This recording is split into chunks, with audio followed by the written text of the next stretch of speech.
Hai teman-teman semua, kami di sini kelompok 6 yang beranggotakan Anhesa Rinta dengan NPM 201010433, Adinda Alita dengan NPM 201010435, Clara Radit Arneta dengan NPM 201010437, dan Amalia Nesa dengan NPM 201010444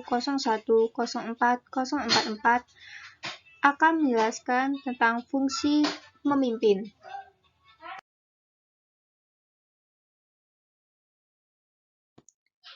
Kepemimpinan adalah suatu proses yang dilakukan manajer perusahaan untuk mengarahkan dan memengaruhi para bawahannya dalam kegiatan yang berhubungan dengan tugas, agar para bawahannya tersebut mau mengerahkan seluruh kemampuannya, baik sebagai pribadi maupun sebagai anggota suatu tim, untuk mencapai tujuan yang telah ditetapkan perusahaan. Definisi kepemimpinan tersebut menyiratkan beberapa hal, yaitu kepemimpinan memiliki sifat. Yang pertama, sifat mengarahkan, yaitu mengarahkan orang-orang yang dipimpinnya untuk mencapai tujuan. Hal ini dilakukan para pemimpin dengan terlebih dahulu menetapkan tujuan yang jelas, yang berisi arahan kemana usaha para bawahan akan dibawakan atau diarahkan. Tanpa adanya tujuan yang jelas, akan sangat sulit bagi pemimpin untuk mengarahkan para bawahannya untuk mencapai tujuan. Yang kedua, sifat memengaruhi, yakni dalam hal ini pemimpin harus mampu memengaruhi para bawahannya, baik dengan perkataan, sikap, kepribadian, dan perbuatannya, agar para bawahannya mau bekerja sama dalam proses pencapaian tujuan perusahaan. Yang ketiga, pemimpin memiliki wewenang, yaitu hak yang dimiliki pemimpin untuk memerintahkan orang lain atau bawahannya dalam kegiatan-kegiatan yang berhubungan dengan tugas atau pekerjaan.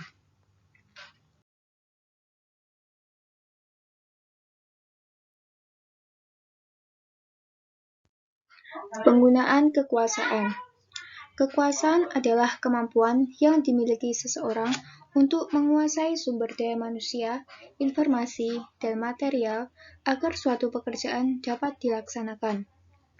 Kekuasaan memiliki 3 dimensi, yakni kemampuan untuk mendominasi, kemampuan untuk berbuat sesuatu, dan kemampuan untuk menolak permintaan pihak lain. Karena kekuasaan merupakan suatu kemampuan, sedangkan wewenang atau otoritas merupakan suatu hak, maka bisa terjadi 3 kemungkinan situasi dalam kaitannya dengan kepemimpinan, yaitu situasi di mana seseorang memiliki wewenang tetapi tidak memiliki kekuasaan. Hal ini bisa terjadi karena orang tersebut tidak memiliki kemampuan untuk menggunakan wewenang yang dimilikinya, sehingga wewenang yang dimilikinya tidak bisa memengaruhi pihak lain. Selanjutnya, situasi di mana seseorang memiliki wewenang dan sekaligus juga memiliki kekuasaan. Hal ini disebabkan karena orang tersebut memiliki kemampuan untuk menggunakan wewenangnya. Yang ketiga, situasi di mana seseorang memiliki kemampuan tetapi tidak memiliki wewenang. Hal ini terjadi karena orang tersebut dapat memanfaatkan wewenang yang dimiliki orang lain untuk kepentingannya.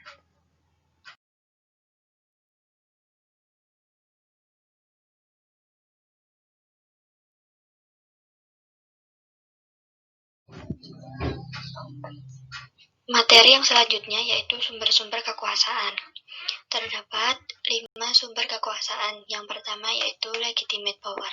Pemimpin memiliki kekuasaan karena ia diberi kewenangan oleh otoritas atau pemegang kekuasaan yang lebih tinggi. Contohnya, direksi perusahaan memiliki kekuasaan yang sah karena mereka diangkat oleh rapat umum pemegang saham. Yang kedua, expert power. Keahlian yang sangat menonjol dapat menjadikan seseorang yang ahli memiliki kekuasaan berdasarkan otoritas keilmuan di bidangnya, karena mereka memperoleh kekuasaan otonom atau otoritas karena keahlian di bidang ilmu pengetahuan yang dimilikinya. Yang ketiga yaitu reward power. Kekuasaan ini dimiliki oleh seorang pemimpin karena pemimpin tersebut gemar memberikan hadiah atau imbalan terutama dalam bentuk materi. Yang keempat yaitu coercive power. Kekuasaan yang dimiliki oleh seorang pemimpin karena memiliki kemampuan untuk memaksa seseorang agar patuh terhadap perintahnya. Kekuasaan ini ditemukan di dalam organisasi yang bersifat otoriter. Yang terakhir yaitu reverent power.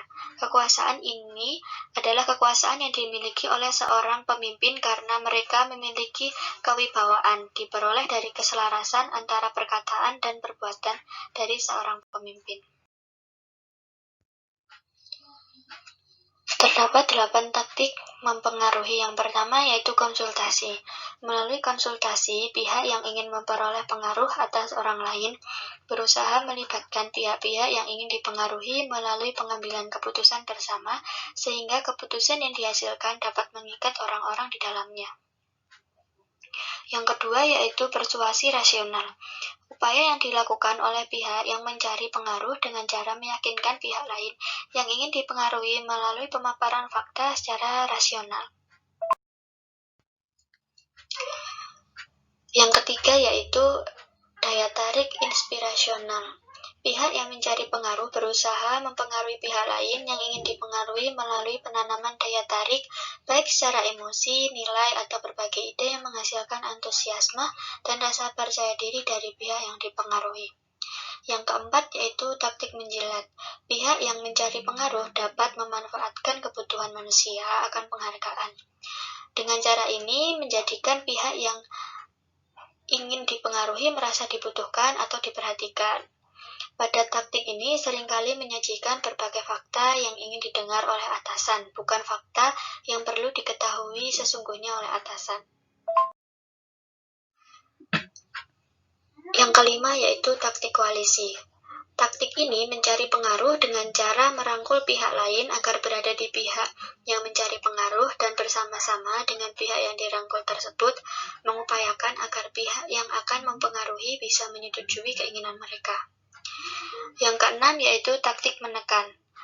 Taktik ini menggunakan ancaman atau intimidasi agar memperoleh kepatuhan dari pihak lain. Yang ketujuh yaitu memperoleh dukungan dari atasan. Orang-orang yang ingin mempengaruhi berusaha mencari dukungan dari tingkatan manajemen yang lebih tinggi agar mereka bisa mempengaruhi pihak lain. Lalu yang terakhir, taktik pertukaran. Orang yang berusaha mempengaruhi orang lain dengan meminta balasan atas kebaikan yang pernah ia lakukan di masa lalu. Sebagai contoh, Kabinet SBY mencerminkan adanya taktik pertukaran. Hal ini dapat dilihat dari bercokolnya jumlah menteri yang dulunya merupakan pemimpin partai yang ikut berpartisipasi dalam memenangkan pemilu.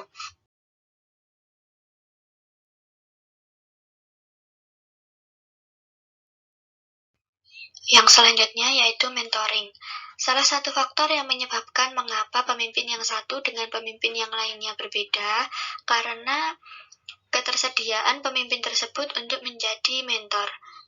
Apa itu mentor? Mentor adalah seorang yang bersedia secara sistematis mengembangkan kemampuan orang lain melalui pelatihan dan bimbingan yang intensif.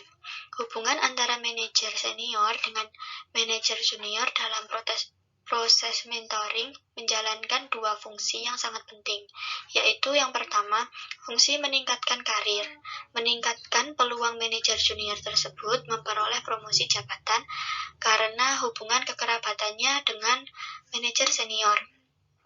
Yang kedua, fungsi memberikan dukungan psikologis dan sosial. Para junior dapat mempelajari kelebihan dan kekurangan senior secara langsung melalui cara mereka memimpin atau manajer senior dijadikan sebagai model. Serta, dukungan mental dapat diberikan melalui hubungan persahabatan mereka.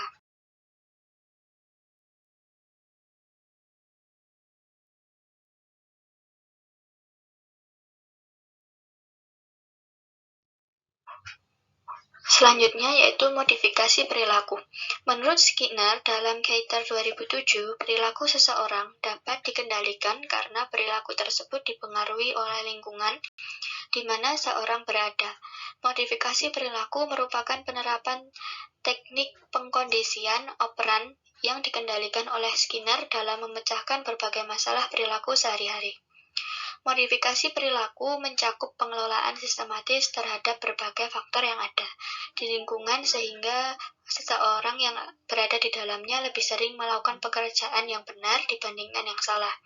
Hal ini dapat dicapai dengan melalui pengelolaan berbagai antecedent perilaku dan konsekuensi perilaku. Apa itu antecedent? Antecedent merupakan berbagai keadaan di dalam lingkungan seseorang yang akan menggiring orang tersebut untuk berperilaku secara tertentu. Menurut Keter 2007, agar modifikasi perilaku dapat berjalan dengan efektif, maka manajer harus mengelola antecedent dengan cara yang pertama, menyingkirkan berbagai hambatan yang ada yang akan menghalangi seseorang dalam mencapai penyelesaian pekerjaan dengan baik. Yang kedua, memberikan bantuan yang dapat meningkatkan peluang bagi karyawan untuk mengerjakan pekerjaan dengan baik. Selanjutnya, apa itu konsekuensi perilaku? Konsekuensi perilaku yaitu apa yang harus dilakukan oleh manajer setelah seseorang bawahan menunjukkan perilaku tertentu.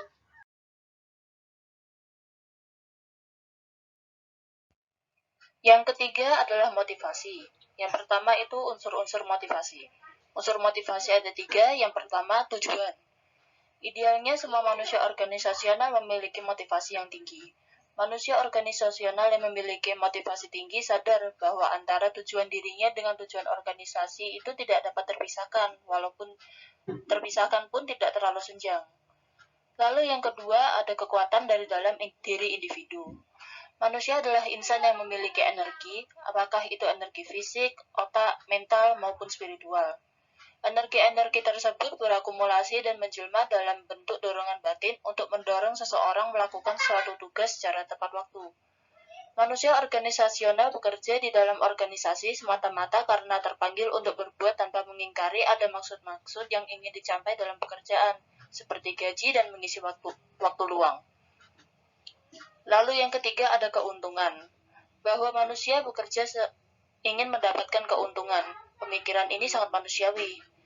Keuntungan ini akan menjadi sumber bahaya bagi manusia organisasional, karena manusia organisasional sendiri adalah makhluk normal yang taraf pengabdiannya tinggi sekalipun. Dalam proses kerja tidak terlepas dari adanya hasrat ingin meraih sesuatu. Kebijakan manajemen yang bermutu merupakan kunci utama bagi organisasi manusia yang ingin mencapai tujuan hidup. Adapun salah satu ciri manajemen yang baik adalah adanya perencanaan yang baik yang disusun dengan potensi pendukung untuk mencapai tujuan yang dicapai.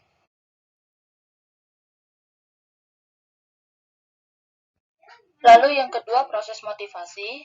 Yang pertama menurut Zainun, itu disebabkan adanya kebutuhan yang mendasar. Dan untuk memenuhi kebutuhan itulah timbul dorongan untuk berperilaku. Jika seseorang sedang mengalami motivasi atau sedang memperoleh dorongan, maka orang itu sedang mengalami hal yang tidak seimbang. Yang kedua, setiap manusia dengan berbagai kebutuhan tidak akan pernah puas dalam memenuhi kebutuhannya. Oleh sebab itu, proses motivasi akan terus berlangsung selama manusia mempunyai kebutuhan yang harus dipenuhi. Pada dasarnya, proses terjadinya motivasi menunjukkan adanya dinamika yang terjadi disebabkan adanya kebutuhan yang mendasar dan untuk memenuhinya terjadi dorongan untuk berperilaku. Menurut Ranu Pandojo dan Husnan tahun 2006, mereka mengatakan dalam proses motivasi terdapat 4 komponen terjadi motivasi, yaitu kebutuhan, dorongan, tindakan, dan kepuasan. Motivasi berasal dari kebutuhan yang akan memicu dorongan untuk memulai tindakan, dan tindakan itu akan menghasilkan kepuasan. Tapi karena manusia adalah makhluk yang tidak pernah puas, jadi mereka akan terus memenuhi kebutuhan dan motivasi itu akan terus berlangsung. Materi selanjutnya yaitu komunikasi. Kategori komunikasi berdasarkan dampaknya bagi penerima pesan yaitu terbagi menjadi 3. Yang pertama, komunikasi informatif. Dalam komunikasi ini, pengirim pesan atau sender atau komunikator melakukan kegiatan komunikasi dengan tujuan agar penerima pesan memperoleh informasi yang relevan. Yang kedua, komunikasi rekreatif. Dalam komunikasi ini, komunikator melakukan kegiatan komunikasi dengan tujuan untuk menimbulkan suasana yang menyenangkan. Yang ketiga, yaitu komunikasi persuasif. Dalam komunikasi ini, komunikator melakukan kegiatan komunikasi dengan tujuan membujuk penerima pesan untuk melakukan atau tidak melakukan sesuatu.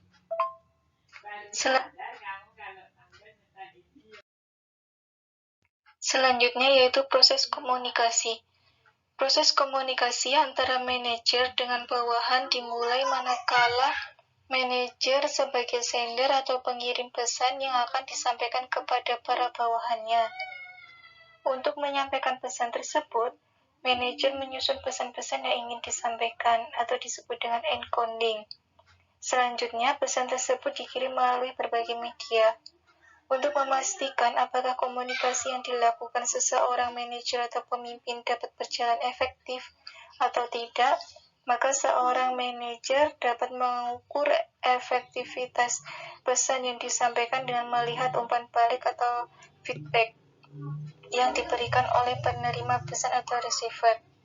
Lalu, umpan balik yang disampaikan oleh penerima pesan dapat dijadikan indikator apakah pesan yang disampaikan komunikator melalui media dapat diterima dan ditanggapi atau diterjemahkan oleh penerima pesan atau decoding agar sesuai dengan keinginan penyampaian pesan atau tidak. Pesan yang disampaikan oleh komunikator dapat diartikan secara berbeda oleh penerima pesan atau receiver karena adanya pengaruh faktor gangguan komunikasi dan noise.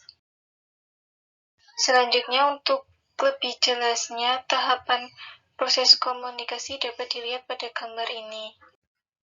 Selanjutnya yaitu kategori komunikasi terkait dengan struktur organisasi, yaitu terdapat 4. Yang pertama adalah downward communication, merupakan segala bentuk komunikasi yang mengalir dari pimpinan atau manajer kepada bawahannya mengikuti garis komando yang terdapat dalam suatu struktur organisasi. Yang kedua yaitu upward communication, merupakan komunikasi yang mengalir dari bawahan kepada atasannya. Yang ketiga yaitu lateral communication, adalah komunikasi yang terjadi antara personel dalam satu jenjang manajemen tetapi berasal dari departemen yang berbeda. Dan yang terakhir, keempat, yaitu diagonal communication, adalah komunikasi yang dilakukan oleh personel-personel yang memiliki jenjang manajemen yang berbeda serta berasal dari departemen yang berbeda. Sekian dari kelompok kami. Terima kasih.